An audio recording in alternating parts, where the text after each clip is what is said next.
तीन गांधियों की मौत और एक श्राप।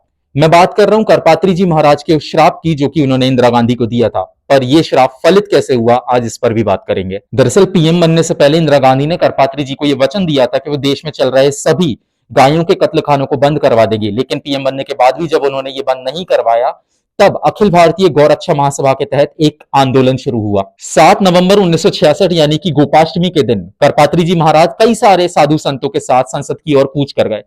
जब उन्होंने संसद के अंदर प्रवेश करना चाहा, तब इंदिरा गांधी के आदेश पर सभी साधु संतों पर गोलीबारी करवाई गई। इस गोलीबारी में कई सारे साधु संतों की मौत हुई और करपात्री जी बहुत दुखी हुए। इसके बावजूद भी एक मुख्य संत रामचंद्र वीर जी ने अपने अनशन को जारी रखा और 166 दिन के बाद जब उनकी भी मौत हो गई, तब वो मोमेंट आया जब करपात्री जी ने इंदिरा गांधी को श्राप दिया। उन्होंने कहा कि गो हत्यारों को छूट देकर तुमने आश्रम में पाप किया है, तुम और तुम्हारे वंश का नाश गोपाष्टमी के दिन ही होगा। जिसके बाद हमें देखने को मिलता है कि इंदिरा गांधी की मौत गोपाष्टमी के दिन ही हुई थी। बता दूं कि सिर्फ 19 साल की उम्र में संन्यास लेने वाले करपात्री महाराज आदि शंकराचार्य की दशनामी परंपरा से थे।